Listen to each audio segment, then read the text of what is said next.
அஸ்ஸலாமு அலைக்கும் வரஹ்மத்துல்லாஹி வபரகாத்துஹு. இன்னல் ஹம்தலில்லாஹ்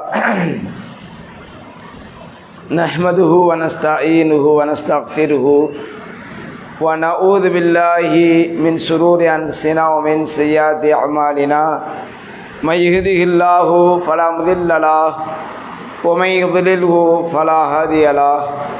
அஷ்ஹது அன் லா இலாஹ இல்லல்லாஹு வஹ்தஹு லா ஷரீக லஹு வ அஷ்ஹது அன்ன முஹம்மதன் அப்துஹு வ ரசூலுஹு. அம்மா பஅத். அளவற்ற அருளாளனும் நிகரில்லா பிரான்மை மிக்கவனுமான ஏக இறைவனின் திருப்பெயரால் ஆரம்பம் செய்கின்றேன்.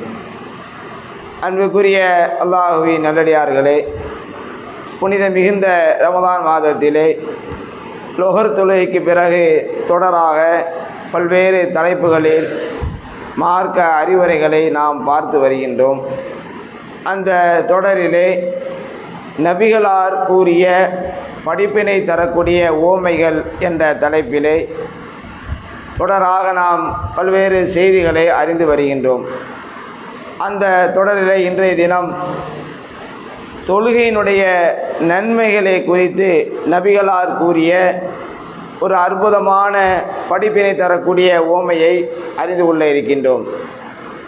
அன்புக்குரிய அல்லாஹுவின் நல்லடியார்களே, இஸ்லாமிய மார்க்கத்தினுடைய கடமைகளில் முக்கியமான ஒரு கடமையாக, இரண்டாவது கடமையாக இருப்பது தொழுகை என்ற வணக்கம். அல்லாஹ்வுடைய தூதர் ஸல்லல்லாஹு அலைஹி வஸல்லம் அவர்கள் இஸ்லாமிய மார்க்கத்தை பற்றி சொல்கின்ற பொழுது புனியல் இஸ்லாமு அலா ஹம்ஸ், இஸ்லாம் என்ற அந்த மார்க்கம் 5 தூண்களின் மீது நிறுவப்பட்டுள்ளது.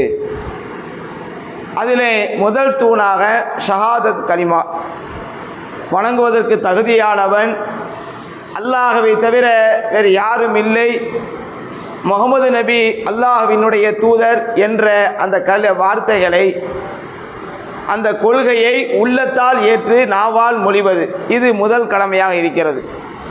இரண்டாவது கடமை இக்காமத் ஸலா, தொழுகையை நிலைநாட்டுவது.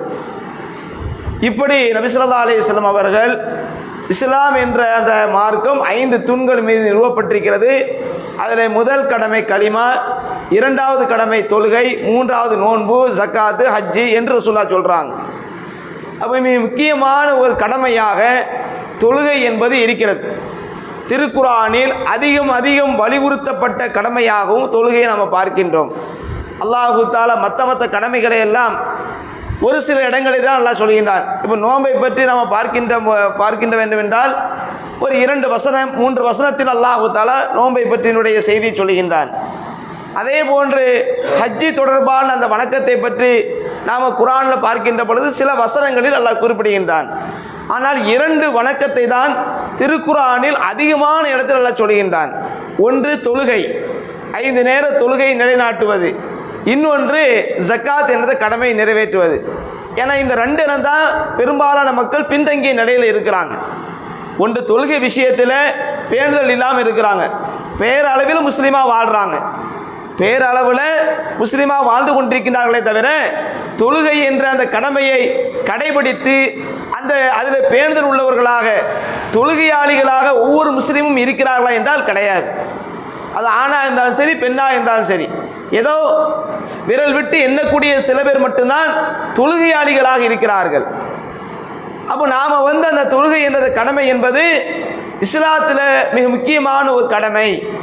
அந்த தொழுகை என்ற கடமையை ஒவ்வொரு முஸ்லீமும் பேண வேண்டும் என்பதற்காக அல்லாஹு தஆலா திருக்குர்ஆனில் அதிகமான இடத்துல சொல்லி காட்டுகிறான்.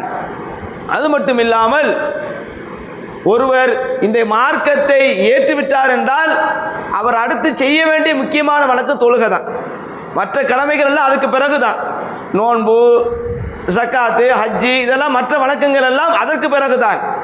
அவர் முதலில் இந்த மார்க்கத்தை, அல்லாஹ்தான் என் இறைவன், முகமது நபி அல்லாஹ்வுடைய தூதர் என்ற அந்த கொள்கையை ஏற்றுக்கொண்டு விட்டார் என்றால் அவருக்கு முதலாக கடமையாகக்கூடிய வணக்கம் தொழுகை. நபி ஸல்லல்லாஹு அலைஹி வஸல்லம் அவர்கள் முஆத் பின் ஜபல் என்று சொல்லக்கூடிய அந்த நபி தோழரை யமனுக்கு அனுப்புகிறாங்க. நபி ஸல்லல்லாஹு அலைஹி வஸல்லம் வந்து மதீனாவுக்கு வந்து அவங்க வந்து ஜனாதிபதியாக இருக்கின்ற பொழுது ஒவ்வொரு பகுதிக்கும் ரசூலுல்லாஹ் ஆளுநராக நபி தோழர்களை நியமித்தார்கள். அதில் முஆது பின் ஜபல் என்ற அந்த நபி தோழரை யமன் நாட்டுக்கு ஆளுநராக நியமிக்கின்றார்கள். அப்படி ஆளுநராக நியமிக்கக்கூடிய நேரத்தில் அல்லாஹ்வுடைய தூதர் முஆதிடத்தில் சொல்கின்றார், முஆதே, நீங்கள் யமன் நாட்டுக்கு போகின்றீர்கள், யமன் நாட்டுக்கு உங்களை நான் ஆளுநராக நியமிக்கின்றேன். அந்த யமன் நாட்டில் வாழக்கூடியவர்கள் எல்லாம் வேதக்காரர்கள். வேதக்காரர்கள் என்றால் யூத கிறிஸ்தவர்கள். முந்தைய வேதங்கள் தௌராத், இஞ்சில் வேதம் கொடுக்கப்பட்ட பனி இஸ்ராயேல் சமுதாயத்தை சார்ந்தவர்கள். அப்போ அவர்களிடத்தில் நீங்கள் செல்கின்றீர்கள். அப்படி நீங்கள் அங்கே சென்றீர்கள் என்றால் உதுஊஹும், அவர்களை நீங்கள் அழையுங்கள், இலா ஷஹாதத்தின் அல்லா இலாஹ இல்லல்லாஹு வ அன்னி ரசூலுல்லாஹ், வணங்குவதற்கு தகுதியானவன் அல்லாஹ்வை தவிர வேறு யாரும் இல்லை, நான் அல்லாஹ்வுடைய தூதர் என்ற அந்த சாட்சி பகருமாறு இந்த கொள்கையின்பால் அவர்களை அழையுங்கள். அவர்கள் அதற்கு கட்டுப்பட்டு விட்டார்கள் என்றால், நாங்கள் எல்லாம் இந்த கொள்கை ஏற்றுக்கொள்கிறோம், நாங்கள் முஸ்லிம்களாக மாறுகின்றோம் என்று அவர்களுக்கு கட்டுப்படுவார்கள் என்றால் ஃபஅலிமுகும், அவர்களுக்கு நீங்கள் அறிவியுங்கள், இன்னல்லாஹ கத் இஃப்தர அலைக்கும் ஹம்ஸ ஸலவாத்தின் ஃபி குல்லி யௌமி வ லைலா, ஒவ்வொரு நாளும் இரவும் பகலும் சேர்த்து ஒவ்வொரு நாளும் 5 நேர தொழுகையை அல்லாஹ் உங்களுக்கு கடமையாக ஆக்கியிருக்கின்றான் என்ற அந்த அறிவிப்பை, என்ற அந்த செய்தியை அவர்களுக்கு அறிவியுங்கள் என்று அல்லாஹ்வுடைய தூதர் சொல்றாங்க. அப்போ முஸ்லீம் ஆகிவிட்டாலே, தன்னை முஸ்லீம் என்று ஒருவர் அறிமுகப்படுத்தி கொண்டாலே அவர் தொழுகையை நிலைநாட்டக்கூடியவராக இருக்கணும். அப்போதான் அல்லாஹ்வுடைய பார்வையில் உண்மையான முஸ்லீமாக அவர் இருப்பார். இல்லை என்றால் பேரளவில் ஒரு முஸ்லீம், அல்லாஹ்விடத்தில் அவர் உண்மையான முஸ்லீமாக ஆக முடியாது. அப்போ உண்மையான முஸ்லீமாக நம்ம ஆக வேண்டும் என்றால் தொழுகை என்ற கடமையே நம்ம கரெக்டாக பேணுதலாக ரமதானில் மட்டும் இல்லாமல் எல்லா நாட்களும் நாம் கடைபிடிக்கணும். அதனால் ஏராளமான நன்மைகள் நமக்கு இருக்கிறது. அந்த தொழுகையை நம்ம கடைபிடிக்கின்ற பொழுது அது நமக்கு பல நன்மைகள் அல்லாஹ்விடத்தில் பெற்றுத் தருகிறது. இந்த உலகத்திலும் அதனால் நன்மை இருக்கிறது.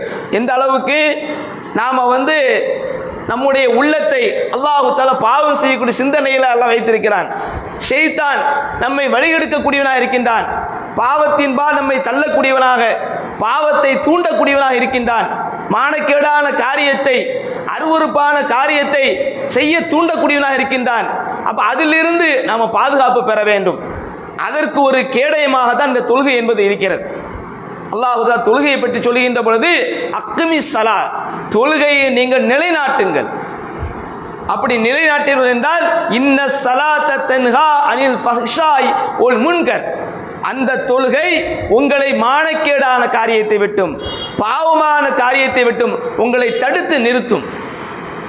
அவ்வளவு பெரிய ஒரு பவர் தொழுகைக்கு இருக்கிறது. நாம் அல்லாஹ்வை பயந்து பயபக்தியோடு மன தூய்மையோடு தொழுகையை நிலைநாட்டுவோமே ஆனால் நமக்கு என்ன சிந்தனை வரும்? அல்லாஹ் பார்க்கிறான், அல்லாஹ் நம்மோடு இருக்கிறான், நாம் பாவம் செய்யக்கூடாது, மானக்கேடான காரியத்தை செய்யக்கூடாது என்ற அந்த எண்ண ஓட்டம் நம்முடைய உள்ளத்தில் ஏற்படும். அப்போ தொழுகை என்ற வணக்கம் நம்மை மானக்கேடான காரியத்தை செய்வதை விட்டும் தடுக்கக்கூடியதாக இருக்கிறது. நம்மை ஒரு தூய்மையான மனிதராக இந்த உலகத்திலே வாழ்வதற்கு வழிவகை செய்யக்கூடியதாக தொழுகை என்ற அந்த நல்லமல் இருக்கிறது. அப்போ இதனால் நமக்கு இந்த உலகத்தில் பாவத்தை விட்டும் நம்ம தப்பிப்பதற்கான ஒரு வழிமுறையாக தொழுகை அல்லாஹ் சொல்லி காட்டுகிறான். அதுபோன்று மறுமை வாழ்க்கையில் அல்லாஹ் தஆலா மூமீன்களை பற்றி சொல்கின்ற பொழுது மூமீனுடைய பண்பை பெற்று அல்லாஹ் தஆலா 23வது அத்தியாயத்தில் தொடக்க வசனத்திலிருந்து வரிசையாக சில பண்புகளை அல்லாஹ் குறிப்பிடுகின்றான்.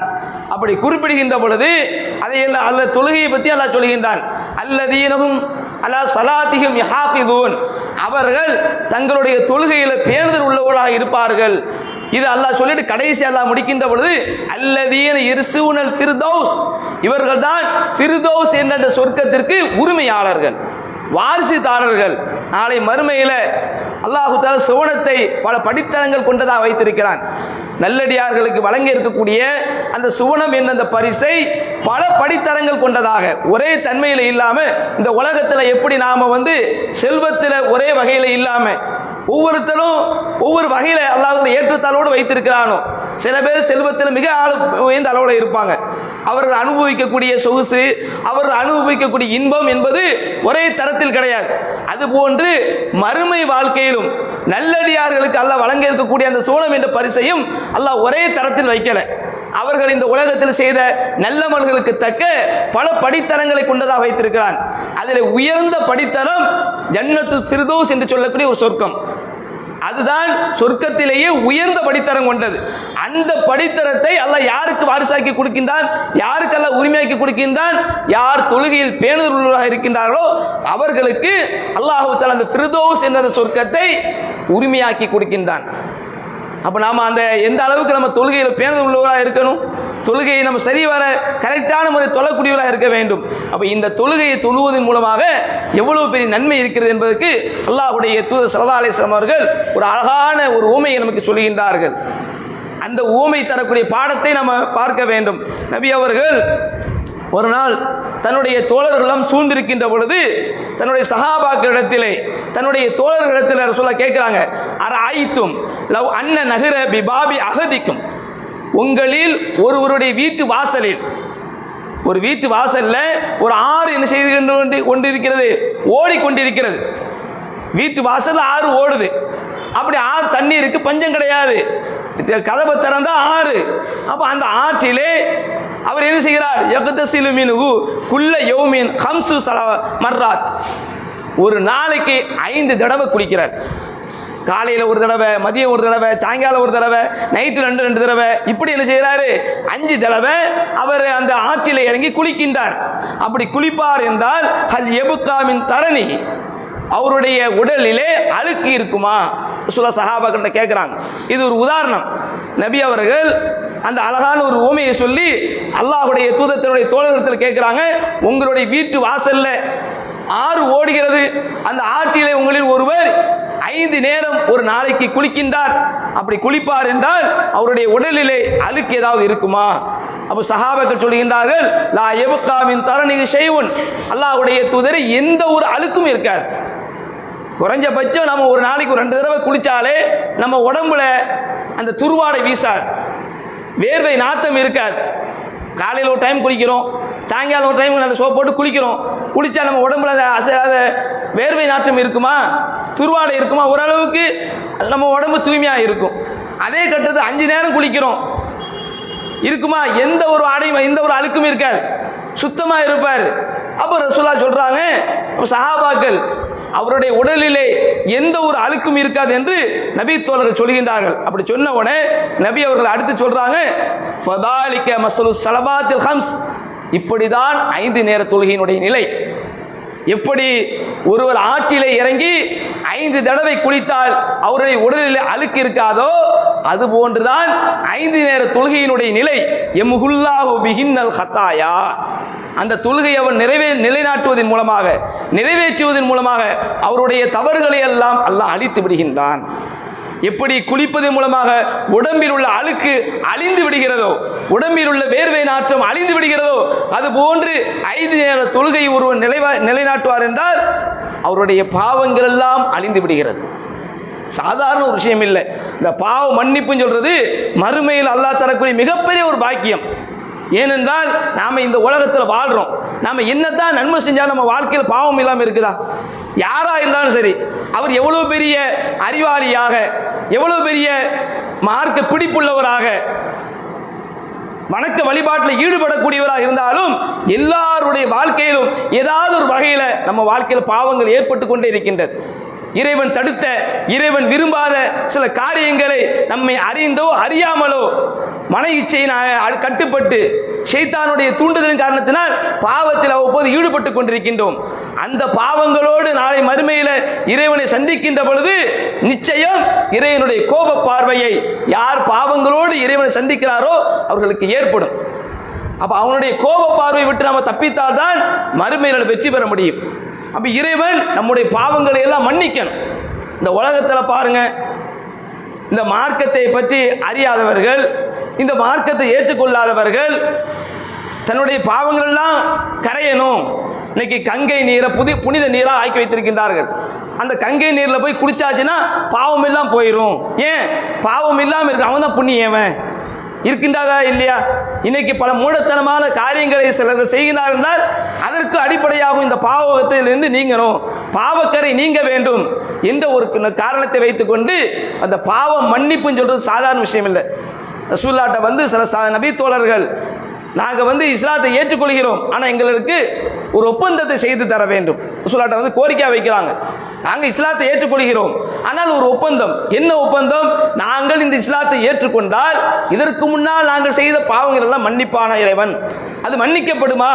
அப்படி மன்னிக்கப்படுமையானால் நாங்கள் இந்த மார்க்கத்தை ஏற்றுக்கொள்கிறோம்.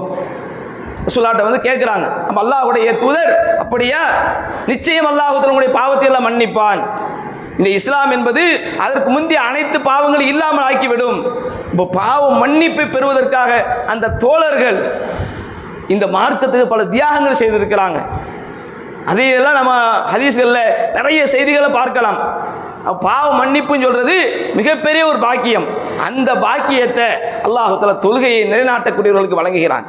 யார் 5 நேர தொழுகையை பேணுதலாக நிறைவேற்றுகிறார்களோ அவர்கள் செய்த பாவங்களை எல்லாம் அது அழித்து விடுகிறது. நாளை மறுமையில் இறைவனை சந்திக்கின்ற பொழுது பாவம் இல்லாத ஒரு நிலையிலே புண்ணியவனாக மகானாக இறைவனை சந்திக்கக்கூடிய ஒரு வாய்ப்பை இந்த தொழுகை நமக்கு ஏற்படுத்தி தருகிறது. அப்போ எந்த அளவுக்கு நம்ம அந்த தொழுகையில் கவனமாக இருக்கணும். அல்லாஹ்வுடைய தூதர் இந்த உதாரணத்தின் மூலம் அதான் சொல்கிறாங்க, நீங்கள் தொழுகுங்க, தொழுகையின் மூலமாக அவங்களுடைய பாவங்கள் எல்லாம் மன்னிக்கப்படுகிறது என்று நபி அவர்கள் அற்புதமாக இந்த உதாரணத்தை நமக்கு சொல்லி அந்த தொழுகையினுடைய முக்கியத்துவத்தை நமக்கு எடுத்து சொல்லி காட்டுறாங்க. அப்போ நம்ம அந்த தொழுகையில் பேணுதல் உள்ளவராக இருக்கணும். பேணுதல் உள்ளவர்களாக கரெக்டான முறையில் நம்ம ரமதான் மட்டும் இல்லாமல் எல்லா நாட்களும் நம்மால் இந்த தொழுகை என்பது எந்த நேரத்திலும் விட முடியாத ஒரு கடமை. இப்போ நோன்பு இருக்குது, அதுக்கு சில சலுகைகள் எல்லாம் கொடுக்குறான். வயது முதிர்ந்தவர்களாக இருக்கிறாங்களா, நோன்பு வைக்க முடியாத சூழ்நிலை இருக்குதா, அவங்க நோன்பு வைக்க வேண்டிய கட்டாயம் இல்லை, கடமை இல்லை. அதே மாதிரி மாதவிடாய் நேரத்தில் அவங்க தொழுகையும் கிடையாது, நோன்பும் கிடையாது. நோன்பு அதுக்கு பிறகு நோன்பு நோட்டு கொள்ளலாம். அவங்க பயணத்தில் இருக்கிறாங்க, பயணிகளாக இருக்கக்கூடியவங்களுக்கு அந்த நேரத்தில் நோன்பு அவசியம் இல்லை, கட்டாயம் அவங்க வைக்க வேண்டிய அவசியம் இல்லை, அதுக்கு பிறகு வைக்கணும். ஆனால் தொழுகை என்பது எந்த நேரத்திலும் பயணத்தில் இருந்தாலும் தொழணும். பயணத்தில் இருந்தாலும் வேற ஒரு நேரத்தில் மாற்றி தொழ முடியுமா? அந்த சில சலுகை. என்ன சலுகை? 4 ரக்காத்தை 2 ரக்காத்தை சுருக்கி தொழலாம், 2 நேர தொழுகை 1 நேரமாக சேர்த்து தொழலாம். சலுகை தானே தவிர தொழுகை விடுவதற்கு அனுமதி கிடையாது. எந்த அளவுக்கு என்றால் அச்ச நிலையில் போர் போன்ற அச்ச நிலையாக இருந்தாலும் கூட தொழுகை விடுவதற்கு அனுமதி கிடையாது. அப்போ வேற என்ன காரணம் வேணும்? இப்போ தொழுகை விடுவதற்கு வேற எந்த ஒரு காரணத்தை சொல்ல முடியாது.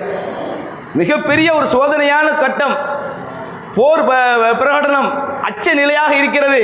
அப்படிப்பட்ட நிலையில் கூட தொழுகை வேண்டும் என்று குர்ஆன் நமக்கு சொல்லி காட்டுகிறது. அந்த நேரத்தில் கூட தொழுகை, அதாவது சில சலுகைகள் என்றால் மார்க்கத்தில் சொல்லப்படுகிறது, ஆனால் தொழாமல் இருப்பதற்கு அனுமதி கிடையாது. நம்ம தண்ணி இல்லையா, தயமு செய்தால் நீ தொழுவோம். தண்ணி இல்லைன்னு சொல்லி தொழாமல் இருக்க முடியாது. தயமு எதுக்கு மார்க்கத்தில் சொல்லப்படுகிறது? தொழுகை இந்த கடமை எல்லா நேரத்திலும் முஸ்லீம் இடத்துல இருக்கணும். எந்த ஒரு நேரத்தில் தொழுகை விட்டுவிடக்கூடாது, அதை விட்டவன் விளைவிடக்கூடாது என்பதற்காக நின்று தொழ முடியலையா உட்கார்ந்து தொழு, உட்கார்ந்து தொழ முடியலையா படுத்து தொழு என்று மார்க்கம் சொல்கிறது. அப்போ அந்த அளவுக்கு தொழுகை என்பது ஒரு வலியுறுத்தப்பட்ட கடமை. நாளை மறுமையில் இந்த தொழுகை என்ற கடமையை ஒருவன் நிறைவேற்றவில்லை என்றால் அவன் இறைவனால் மிகப்பெரிய அளவுக்கு குற்றம் பிடிக்கப்படுவான், தண்டிக்கப்படுவான். எனவே நாம் அல்லாஹ்விடத்தில் அந்த பாவ மன்னிப்பை எதிர்பார்த்தவர்களாக, அந்த பாக்கியத்தை எதிர்பார்த்தவர்களாக இந்த தொழுகை என்ற கடமையை நிலைநாட்டக்கூடியவர்களாக இருக்க வேண்டும். அப்படிப்பட்ட நிலையில் 5 நேர தொழுகைகளையும் பேணுதலாக தொழுது இந்த உலகத்திலும் மறுமையிலும் வெற்றி பெறக்கூடிய அடியார்களாக அல்லாஹ் தஆலா உங்களையும் என்னையும் ஆக்கி அருள வேண்டும் கூறி என்னுடைய இந்த உரையை